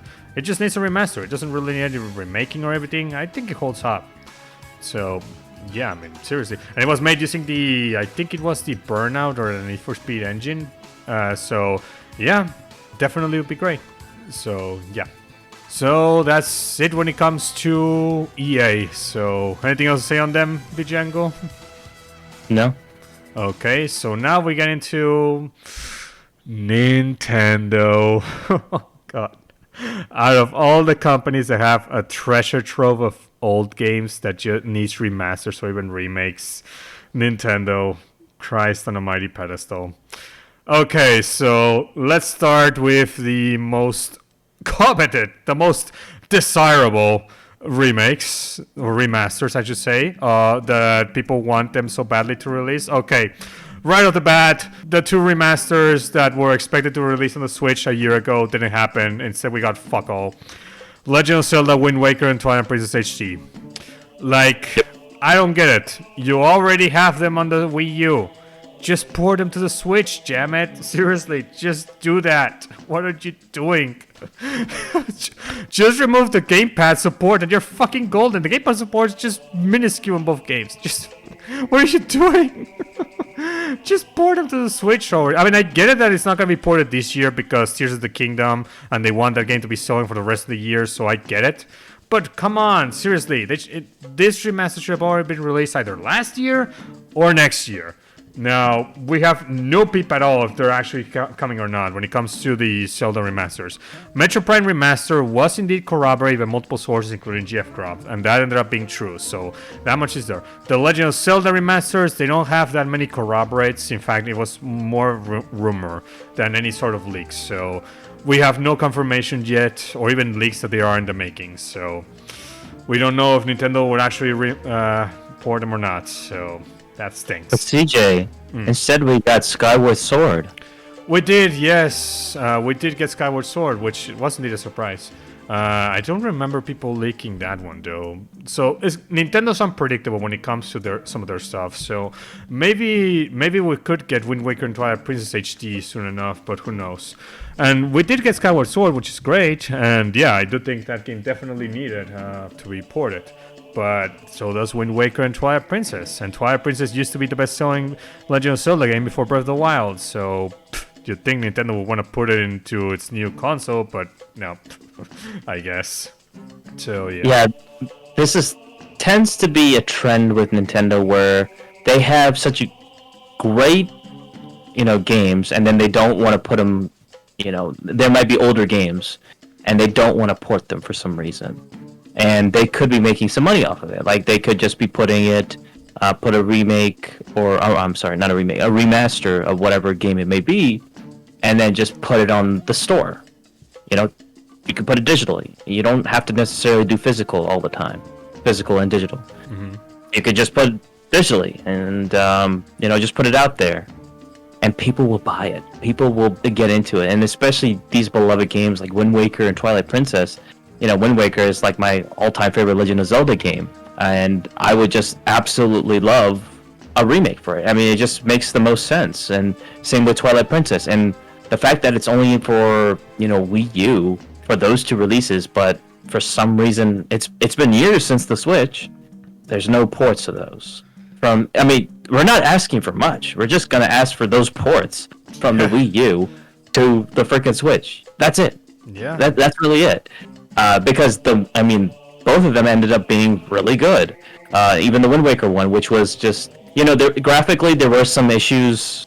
I think there were some people who were debating on the graphics compared to the GameCube. And when it came to the Wind Waker, its biggest criticism was not necessarily the performance or the graphics, but actually more the art style, because people hated the associated art style of the Wind Waker when it first released. Nowadays, they look at it more fondly. In fact, Wind Waker actually is argued that it holds up the best when it comes to the 3D Zelda games visually. Right. Yeah, I was referring to like how bright everything was and how the art style was a little different in some ways. Even though it was still cel-shaded, there were some differences in the graphical department in the HD version versus the regular GameCube version. And how the GameCube version, people were saying, are just even better than HD. And HD was just kind of weird in some ways. I've not actually heard those criticisms. Most people say Wind Waker HD is just the best version. And not just because it looks cleaner and runs fine, but the main reason is because the Wind Waker HD pretty much fixes several issues that were in the original. Mainly when it comes to sailing and the Triforce quest. Sailing in the original, the only way you could do it was basically just, you had to use the Wind's Requiem to pretty much direct the wind where you wanted to go, and you direct the boat in there. And the way Wind Waker HD fixed it is basically, you can do the original if you want, and by the way, you have to constantly change the wind. Because if you try to taking the boat into an opposite direction of the wind, it will not go. So it basically made sailing kind of a chore and a pain to navigate. What Wind Waker HD did is basically add the swift sail that you can get early on in the game as an optional item. You get it, and basically the swift sail, what it does is that it makes it so that you just put the swift sail, and not only does the boat swim fast, as in fast, but it also makes it so that you don't need the wind to sail. Like, you can actually sail anywhere with the swift sail. You don't need to move the wind. You don't need any of it. You pretty much just like swift sail. You can just swiftly sail anywhere you want, and it pretty much made sailing actually so much better, because especially in the latter part of the game where you will be doing a lot of sailing back and forth for the Triforce quest, the swift sail pretty much alleviates a lot of that. So yeah, and the Triforce quest itself. So basically how that went, you had to get 7 treasure maps that were across the sea. And once you get those, then you have to use those treasure maps. You have to decipher them to go to Tingle, to have them deciphered. And then you had to pretty much look for those 7 Triforce pieces across the sea. So imagine all the back and forth with that with no swift sail. Like, it pretty much would kill the pacing. So the way the HD did it is not only with the swift sail, but it also made it so that 4 Triforce pieces were already on the map. so you could just get them with no need to get the Triforce shards, and only 3 of them needed the maps. So it pretty much cut down on plenty of the back and forth, and made it a lot better and more tolerable, the quest. So, and a few other things the Wind Waker HD did, but those are the main ones. Triforce quest and the Swift Sail. They're the 2 biggest improvements, and it makes it so much better than to go back and suffer through the original. So, right, and that's fine, and I think those are great changes. So that's just what we want for the Switch version. It's just to have the same versions from the Wii U to that. It shouldn't be too hard, but for some reason Nintendo does this. And speaking of which, we should talk about another Legend of Zelda game that you also have on your list. Ocarina of Time 3D, yeah. Okay, so Ocarina of Time 3D. The Legend of Zelda Ocarina of Time 3D is basically a 3DS remake of the original Legend of Zelda Ocarina of Time. Why do I put this one here? Because the Legend of Zelda Ocarina of Time, if you go back and play it on the N64 or any of its other ports, whether it's the GameCube, the Wii or Wii U Virtual Console versions, or even NSO, no matter which one you play it, you're going to be playing that same N64 original with the choppy 20 frames per second, the dated as hell textures in several parts, in particular inside the houses and some of the backgrounds. Like, they literally just look like they just not held up well. The best thing that has held up the best visually Ocarina of Time is the character models. Everything else, not so much. And also some of the colors at times look a bit on the muted side. Like, not really that colorful. Even Super Mario 64 looks actually more vibrant and colorful in areas compared to Ocarina of Time. So, the original game has not held up the best. And controls-wise, it's also a problem because you have to pretty much always click the pause screen to pretty much change items. So, there was plenty to need to fix. Ocarina of Time 3D fixed every issue from the original. Not only is the choppy 20 frames per second gone, flawless 30 frames per second. No issues there whatsoever. And the visuals look so much better. You actually have full 3D models for everything, including the backgrounds and shit. So it looks great. And the character models got updated looks to more closely look to not only the box arts and all the concept art that we've seen, but also to be more faithful to how they look, while still not betraying how they looked in the N64. And also there's some extra content like the boss gauntlet rush, and just all around, like, it's just the best. Like, all around, it's just the best version. Oh, you also have more item slots to put in the touchscreen, so you could and also you have 2 face buttons for items, so it pretty much made item management a lot better. And it also fixed the water temple. In Ocarina of Time, the original, the water temple was confusing and was a pain to navigate because you had to do a lot of pause screen changes just to unequip and equip the iron boots to sink below. With the 3D version, the iron boots, you can just put them as a toggle in the button or in the touchscreen. And the water temple, they also changed visually how it looks, so that way it will be much easier to tell where you are going and where everything is. So the water temple in the 3DS version actually is good. On the original 64 and all the other versions, it's a confusing and frustrating mess. So yeah, the 3DS version pretty much fixed every issue from the original version. And yet, it's stuck in the 3DS. And now that the 3DS Virtual Console has been officially shut down, officially, like, you no longer can buy anything, yeah, just imagine how much pricing will be for those 3DS cards for Ocarina of Time 3D. They also did Majora's Mask as well. That's another one that they also did too. Majora's Mask is a bit of a touchy subject when it comes to the 3DS remake, because the Majora's Mask 3DS remake, they actually changed some things from the original that actually go against the original. For example, making it, I think it was easier in some areas, and also removed some of the aspects that the original did better. There's some videos to better explain it, but basically, Majora's Mask is not a one-to-one faithful recreation of Ocarina of Time. Like, it has some of the improvements, but it also went on its own way in terms of how to remake it. Kind of like a reimagining of sorts in a few areas. So when it comes to Majora's Mask, in there, it's actually not clear which one is the better version. Some say the best one is the 3DS version, but modded, hacked. Hacked with actually restoring the original, how the original was, but having all the improvements from the 3DS version. You know, the better frame rate and the better visuals and the controls. So with Majora's Mask, it's a touchy one in regards to which one is the better one. So in that sense, it's difficult to tell which one is the best one. But Ocarina of Time, this one is clear cut. Ocarina of Time 3D, no excuses. It is the best version, and it is a crime that Nintendo has not ported it to the Switch. Like, we're not asking much. Just port it. Just port it to the Switch. Seriously, just like with Wind Waker and Twilight Princess, just port it to the Switch. Just change a little bit the controls since we don't have the touchscreen anymore, but just do that. Port it. You'll have the best version of Ocarina of Time on the Switch instead of the choppy 20 FPS original on NSO. Like, go ahead. Seriously, I'm pretty sure you'd want to play the best version of that game, the Django. Oh yeah, I remember playing Ocarina of Time long time ago. The 3D version. It's still like, I know. Say what you want to say about the 3DS. It looked gorgeous on there. It did. And I think still to this day, it would still hold up very well. So I think that's something that it's so obvious. Like, why not do that? You don't have to necessarily remake the entire game. Just make it into that version, put it into the Switch. Everyone is happy. Everyone will be happy at the end of the day. Yep, but for some reason they don't do it. So Nintendo. So yeah, it's indeed. Speaking of obvious remasters that they should do, okay, let's get into my second favorite video game franchise of all time, Metroid. Those that know me know that Metroid Prime 1 is my second favorite video game of all time. And Metroid Prime 2 and 3 I also really like. In fact, the entire Metroid Prime trilogy I adore to hell.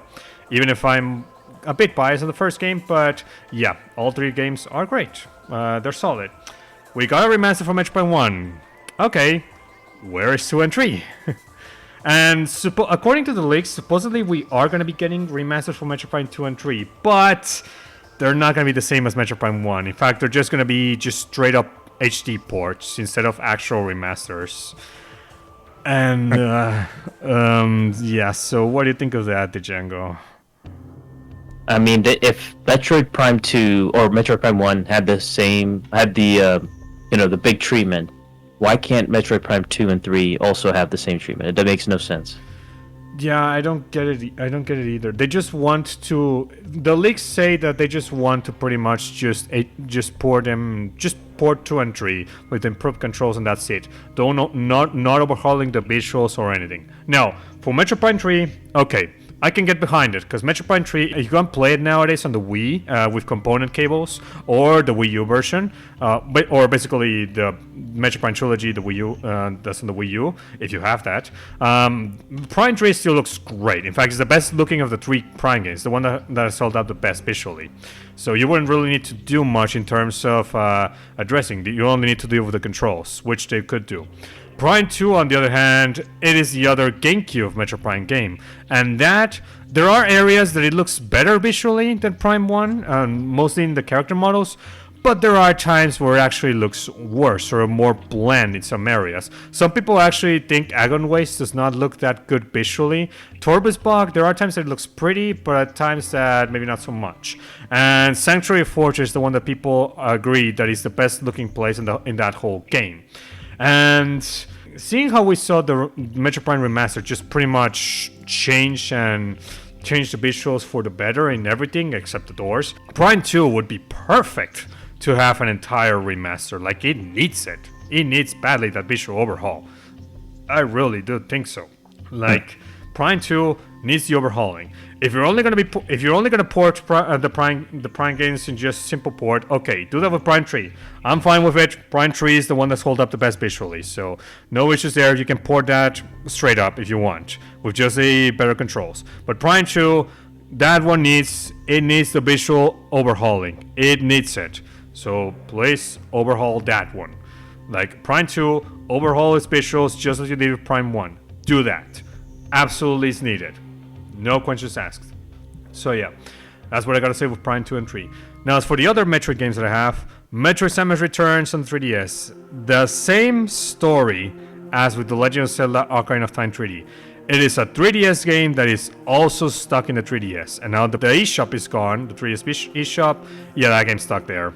And there does not seem to be any plans of porting it to the Switch.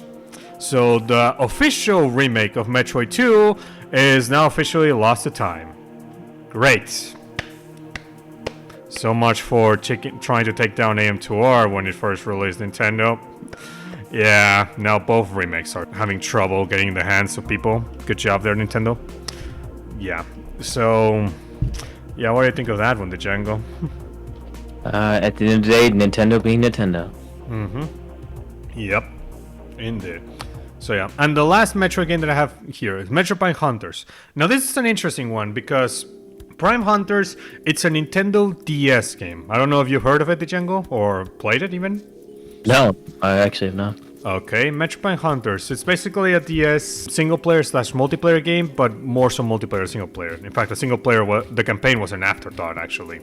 So, it's basically a multiplayer Metroid game, a first-person shooter multiplayer game, in the same style, similar to, say, Quake 3 Arena, kinda, in regards to how it plays, kinda.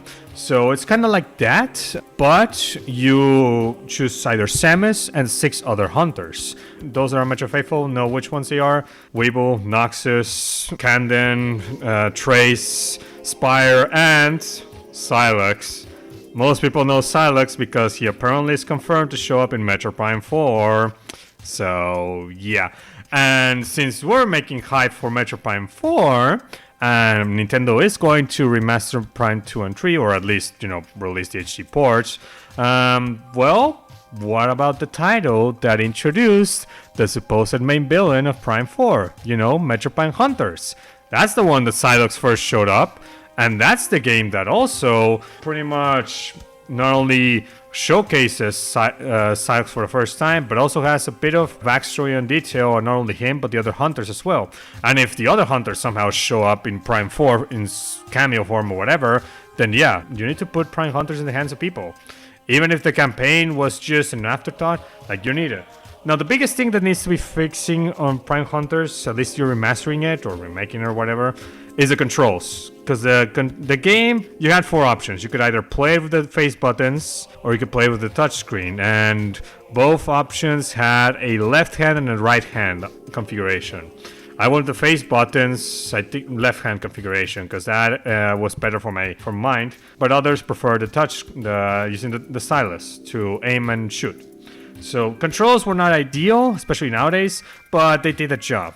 So if you actually remaster that for the Switch, you can have the proper twin stick shooting, and hell, Nintendo, you would even have another multiplayer shooter that's not just Splatoon. Yes, Splatoon is your most popular, but come on, don't you want to have another one? One that actually would go more for the audience that, only plays Call of Duty? Those guys? I don't think those guys will play Splatoon, because they just like to kill others. And they probably also like their shooters to be a bit more on the serious side instead of the cartoony, childish side. So, Metro Prime Hunters, come on. Seriously, it'd be a great multiplayer. Be great. I'd love to play it. Hell, I could even drag the Django to play it with me on the Switch. Yeah, I mean, it'd be great. Seriously. Hell, we could even make teams 2 versus 2 or somehow 3 versus 3 if they expand the play.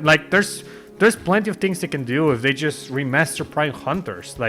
It'd be great. Not only would we have one of the entries of Metroid that we need, especially for setting up Prime 4, but also a multiplayer game. One that will make NSO worth it for once, more so than just, Splatoon, I guess.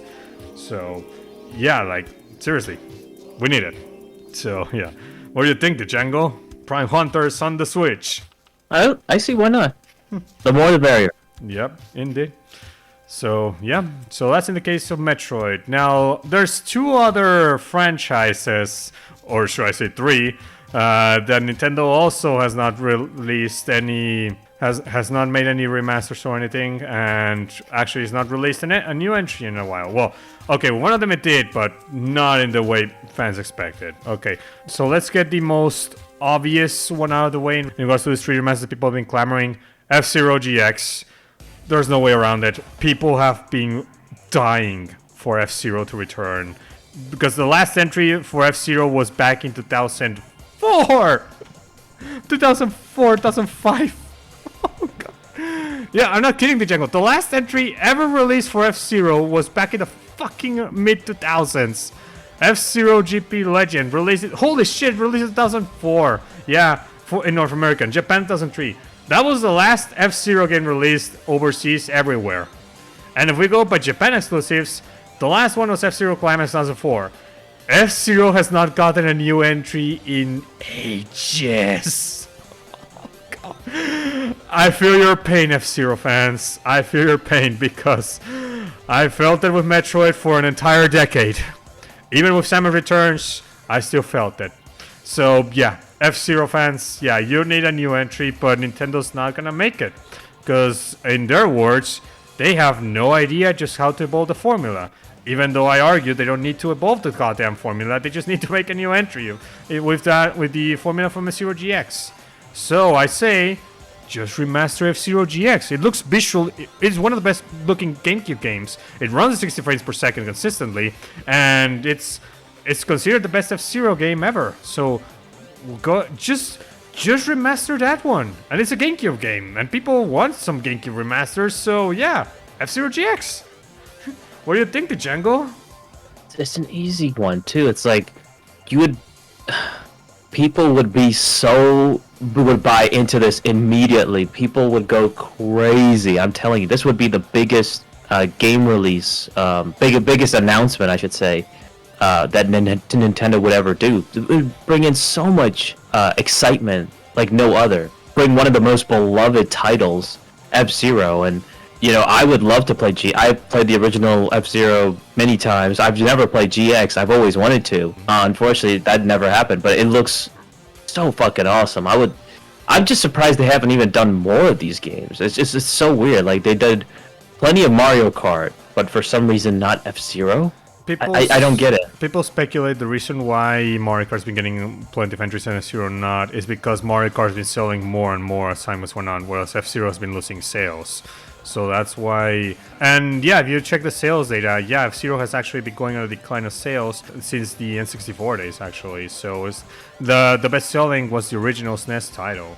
And while GX is a damn good one, it didn't sell much. Now, it was on the GameCube, and the GameCube by itself it already handicapped the potential of games selling a lot, because only 21 million GameCubes were sold. So by default, F-Zero was not going to make much sales compared to Super Smash Bros. Melee or Mario Kart Double Dash or some of the other big hitters. But at the same time, it's like, that's the GameCube. We're past that era. We're also past the Wii era and the Wii U era. We're on the Switch. And as we've seen with Metroid Dread, which might remind you, Metroid was niche as fuck. If I could argue, it was probably more niche than fucking Fire Emblem before Fire Emblem decided to pull all cylinders with Fire Emblem Awakening.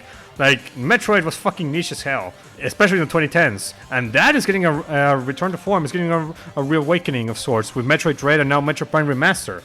So, yeah, if Metroid can come back, then I don't see how F-Zero couldn't. And F-Zero is just easy to test the waters. Just make a remaster of F-Zero GX.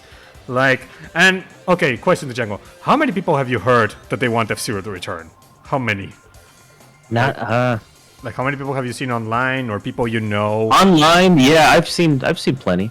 I myself have seen plenty. Several YouTubers just being like, Christ, F-Zero, we want it back. Yeah, like literally. I think even Matt McMuscles from What Happened also is like, yeah, F-Zero. So yeah, F-Zero. Like, we want it back, definitely. I mean, it's a crime that the only thing we got from F-Zero since that was what, Captain Falcon in Smash, and that's it. Yeah. Christ, that's it. That stinks. And speaking of other franchises that have not gotten an entry in a while, and actually people have been begging for a new entry, even if it's not been too many years since the last entry, but the last entry was shit, so that's why people are coming. Star Fox. So when it comes to Star Fox, so I put Star Fox Assault in regards to remasters. Now, it's not the most fan favorite. Star Fox 64 is still the most fan favorite of them all, and it's the one that is considered the best one of all time. And I mean, yeah, I know it has insane legacy and everything, but that game has already been put on NSO, and that game has already has its own 3DS remake, which that 3DS remake is also stuck on the 3DS, so that's another one that has not been ported. Damn it. But yeah, Star Fox 64 has been ported to death in all sorts of virtual console and eShops and the 3DS remake. So yeah, Star Fox 64, we don't need a remaster for that. That's already been, like, yeah, done to death. But the other Star Fox games, I already mentioned Adventures is a remake. Assault, on the other hand, Assault, it already looks visually, and controls-wise, it already plays fine, as long as you put the controls that makes it play like an FPS. So that already plays fine. You don't need to do much. You just need to bring it into the Switch, you know, as a GameCube remaster, and maybe add a few extra maps, or maybe add some bonus missions or something, and etc. Like maybe add some extra content. But Star Fox Assault, it was a good seller for the GameCube. Actually, it did sell 1 million, just Adventures. But yeah, I mean, Assault, I think it would be great to just bring back, and its multiplayer. It's better than the 64s. 64s is just always shooting each other and landmasters. That's it. That's all you do. And the occasional on-foot section like rocket launcher. That's all. Like, it was very bare bones. You cannot do anything. Assault has on-foot sections with full-on actual weapons. It has the R-Wings and the Landmasters, and even the Wolfens added. And it has plenty more maps and everything. Like, Assault has a really robust multiplayer. Like, it is jam-packed. You could literally spend hours with friends playing it. And it has multiple game modes, and it's amazing. Like, I really think Star Fox Assault has a damn good multiplayer component that you could take full advantage of NSO with that, Nintendo. Like, just improve some of the controls, as in just tweak them for the Switch, and maybe put some other controller options, just upscale the visuals and graphics and everything, maybe add some extra content, and you'd be golden. Maybe add some extra characters if you want. Like, you'd be golden, like, seriously. Like, Star Fox Assault would be great for just having a remaster. It'd be amazing. But they don't seem to want to look back in Star Fox other than 64, which, yeah. What do you think of this, Django, when it comes to Star Fox? I love the different directions Star Fox is going with Adventures and Assault and stuff. Assault, I was kind of 50-50 on, but I do really need to replay it just because, you know, I played it like a little bit. I didn't play too much of it, so I do need to replay it. And I remember enjoying it somewhat, but I just stopped for some reason. I'm sure there is some enjoyment with it. I just, you know, I liked Adventures and the direction it was going with that. And I wanted to kind of them to go with that direction instead of just you know, just the same 64 direction. And you know, nothing's wrong with Star Fox 64. It's just that, you know, I like when games don't become the same and just kind of branch out and have some variety every now and then. Mm-hmm. The problem with 64 is not the game itself. The game is amazing. The problem is it's been done to death. That's the problem. Like, we already had Star Fox 64 3D, the 3DS remake, and then we have Star Fox 64 on every single virtual console and on NSO, and now we have Star Fox Zero, which is basically a reimagining of Star Fox 64 but with worse controls. So Star Fox 64 has been done to death. Basically, at this point, it's like, we already had Star Fox 64. Enough of it.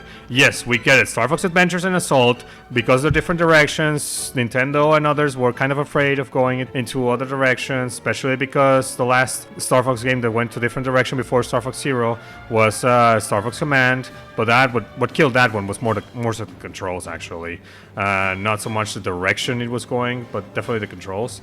So yeah, but enough with Star Fox 64. We want to see something new, something brand new. And not to mention, Star Fox Adventures and Assault are two games that need second chances. Adventures with a full-on remake, because they need to fix stuff. Assault, they just need to tweak a few things with a remaster of sorts. Doesn't need a full-on remake, so don't need to do much. Just need to make the on-foot sections at least just play better with some better controls. If you use the second control scheme, the GameCube, like, you can make it play like if it was a proper first-person shooter, like actually point and shoot like an FPS. Whereas the other two, they're more on the tank control, kind of stop and aim, especially the default. So not the best way to play that game, even if I got used to it at the time. But yeah, so just need to fix some controls, maybe add some more content. One of the criticisms with Star Fox Assault was that the campaign was a bit on the short end. The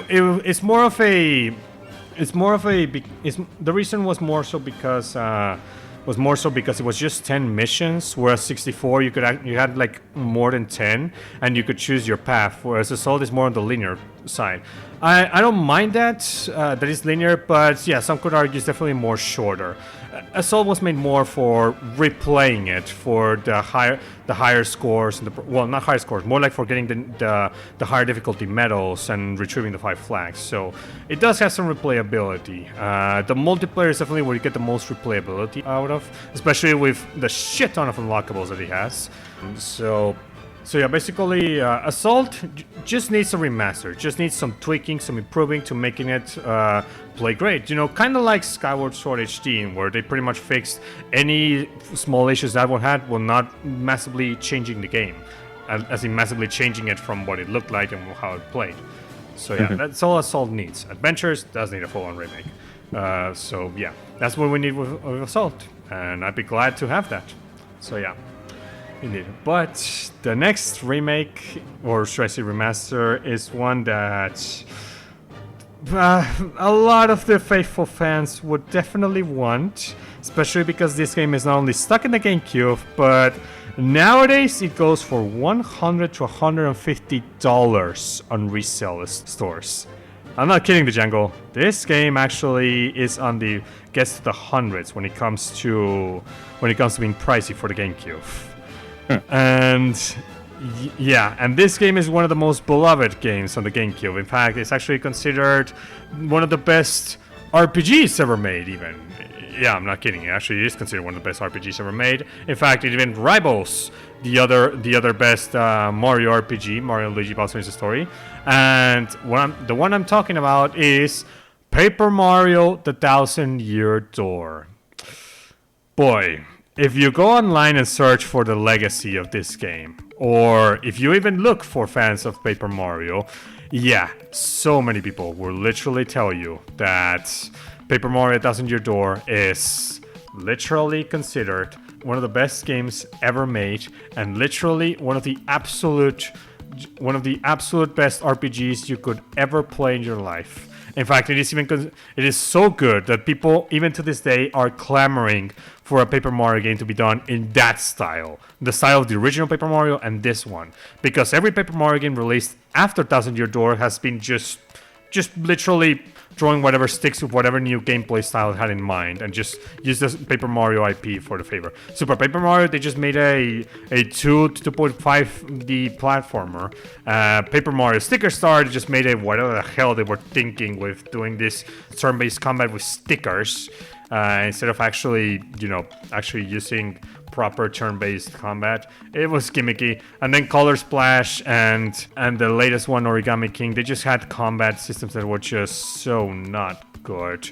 They were just very grindy, very tedious, either very easy or very difficult, like just not good at all. They just sucked.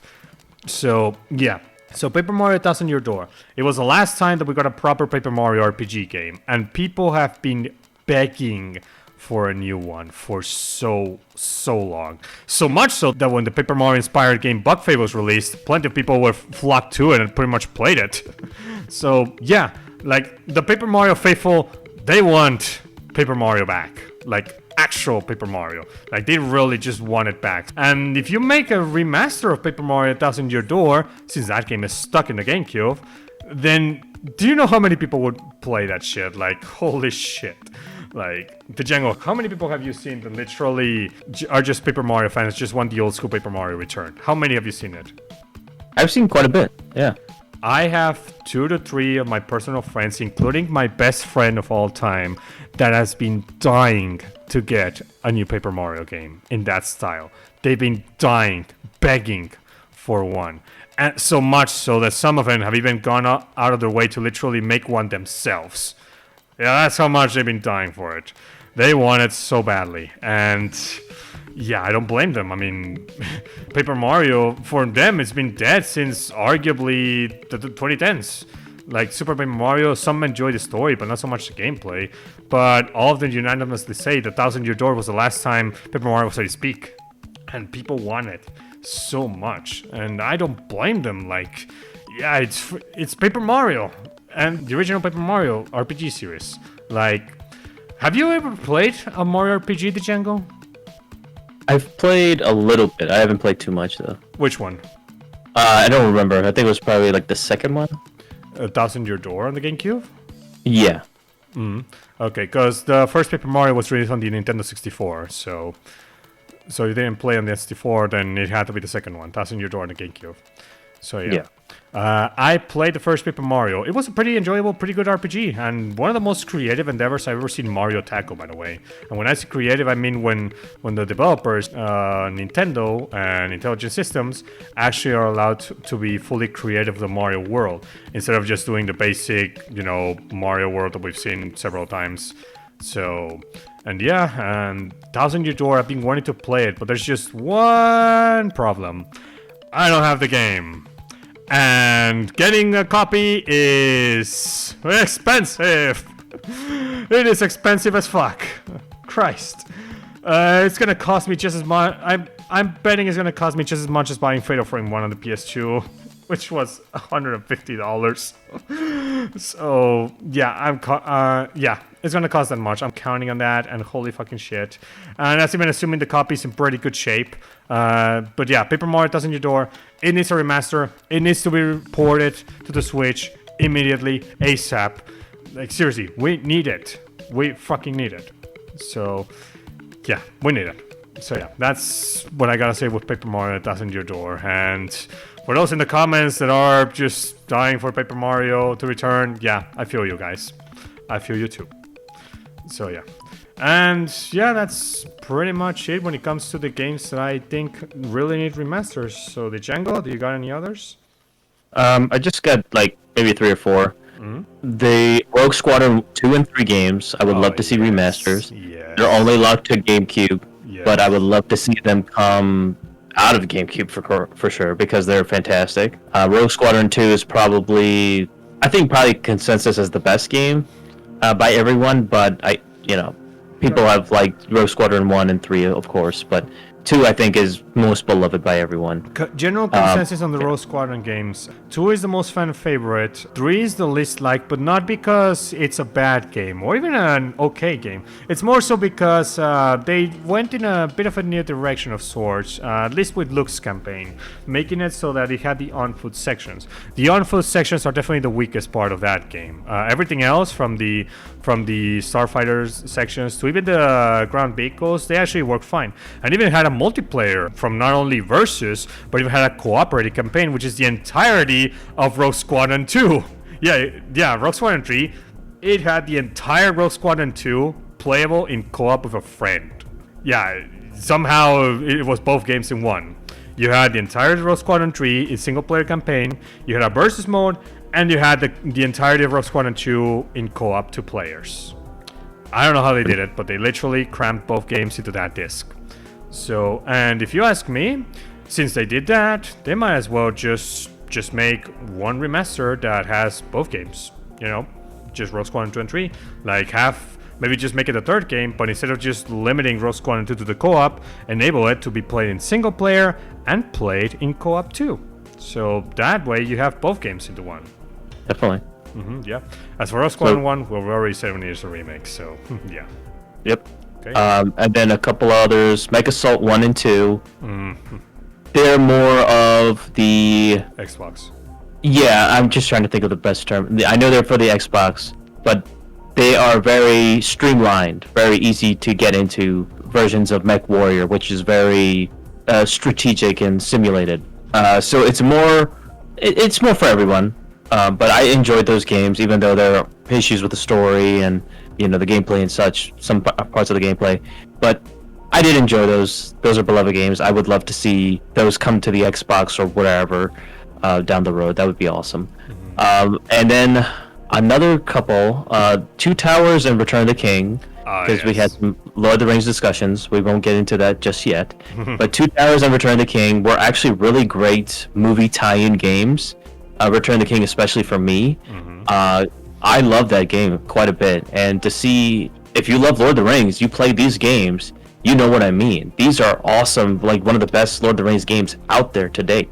So I would love to see. Considering that me and my mom really liked the Lord of the Rings movies, the 3 movies, And considering that I really enjoy Middle-earth Shadow of Mordor, I've been playing it lately, basically, yeah, I would like to play the Two Towers and Return the King one of these days. I heard they're pretty good, and yeah, I've been wanting to play them, so I need to. It just sucks that the licensing is going to be a bitch for those. Yeah, that's the only thing. Same goes for Microsoft, by the way, in regards to licensing, because if it wasn't for the licensing, Microsoft would have already made both games backwards compatible, or at least Make Assault 2, because Make Assault 2 was backwards compatible in the Xbox 360, but not the first one. So you'd think they would have made them backwards compatible, but they didn't, and it's because they're using the BattleTech license, and getting licensed games to be backwards compatible definitely was not easy for Microsoft. They got some, but not many, so definitely was difficult for Microsoft to get those, and it sucks that they didn't get at least Make Assault 2 to be backwards compatible on the new Xbox consoles. That just stinks. Yeah, because there were some really cool things with Make Assault 2 and with the multiplayer too, and you don't necessarily have to have the multiplayer back, but it's just that it was really fun when I was playing it, and you could be on foot or in a mech, and there was different options for that. So I mean, I would have liked it, but that's just me. Yeah. And then the final thing I want to mention is, speaking of Lord of the Rings, we have to talk about one game that I thought this game would be, and it ended up being just absolute dog shit, and I already knew it was going to be dog shit in the first place. I think you know what I'm talking about, Gollum game.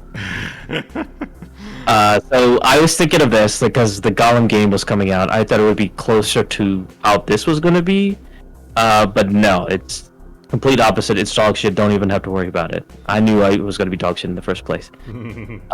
But I remember a game called The Hobbit, which came out in 2003 on the GameCube, PS2, Xbox, and it was actually, I thought it would be shit, but it actually ended up being not bad. It actually ended up being a pretty good action platformer and pretty fun. I have some fond memories of this game, so I wouldn't mind seeing a remaster of this game just to rub it in for the Gollum game, which is like, hey, this is how you fucking do it, how you make a Lord of the Rings game, and not this garbage, whatever that is. Oh my god, that garbage. Yeah. Indeed. Some reviews claim that the Hobbit game is like a decent game, but they're not necessarily that there is a few issues, like. Oh yeah. So maybe this game would probably be better on the remake side. Who knows? I don't know. I never played it, so I can't really tell. It'd be interesting if it actually got a remake treatment, or if a remaster treatment be something. But maybe this one would be better for remake, if you ask me. Who knows? Oh yeah, definitely. It definitely needs a lot of work when it comes to the graphical department and such. But I think it's reserved for more known titles, and I feel like this is a little bit more unknown. It's very underrated. When people talk about the best Lord of the Rings video games, they usually talk about Lord of the Rings Two Towers, Return of the King, and Middle-earth Shadow of Mordor. Yep. Oh, and also those RTS Middle-earth games. The Lord of the Rings, The Battle for Middle-earth. Oh yeah, I've been wanting to play those for a while. I never played those. And those were also by EA, and I would not be surprised if they're not available on Origin. So those are other games that a remaster would benefit, especially since they're RTS games. So yeah, we might as well just have RTS remasters of those. So indeed. And not do what Blizzard did with Warcraft 3. No. No Warcraft 3 Reforged garbage. Just remaster them properly, and that's all you need. That is it. But yeah, so anything else, Django? No, I think that's about it. Okay, well, now I guess we should get into the conclusion. So I guess I'll go first. So yeah, so in regards to remakes and remasters, these are the ones we want to see. They're also the ones that other people want to see. And yeah, these games really do need the remaster and remake treatment. Yeah, I would definitely kill for having, I already said, the Metroid Prime remasters, and in regards to remakes, stuff like the Star Wars games, Silent Hill 1, so etc. So yeah, we definitely need that, and I really hope we eventually do get at least some of these. Like seriously, we need them. We need these games preserved in some way, which game preservation. That's another topic, but fortunately we already did a video on that. So, yeah. But yeah, we need these games preserved, and we need to play them for not only current generations to play them, but also future generations. So, yeah, we need these remakes and remasters to happen. Indeed. And so, yeah, that's all I have to say. So, the Django, now up to you. Yeah, I mean, these were just a few of the titles that we could think of off the top of our head, but I think there's like many more that we could think of if we had more time, especially myself. But I mean, there's a lot of games out there that we really want remakes and remasters for, and I think it would just be not only great for just us, but also, you know, the companies involved, and you know, they would, if they start making these ones, just a few of these from our list, they could be making tons of money, and it's all about the money incentive for them. So if they see the money from these titles, then hey, there's more money for making more of these awesome titles, and then we could all be playing some awesome games down the road, and hopefully they end up being good. Who knows? We have no idea how they'll turn out. That's the only thing with the gaming industry now. But yeah, we are looking forward to more of these remakes and remasters for sure, and there's plenty down the road, and you know, there's some recent ones that did come out. So I mean, there is plenty of potential for more to come out down the road, and we'll see. We're definitely excited for sure. Yes, indeed. So yeah, definitely excited, and yeah, indeed. Okay. So with that being said, I think that's it for this video. Really appreciate everyone for watching this, and let us know your favorite remake or remaster in the comment section, or let us know what you're looking forward to in the future, what you would like to see in the comment section below. And with that being said, thank you, CJ, for doing this video. Thank you very much for having me here. Yeah, absolutely. And with that said, we'll see you guys on the next video. Bye.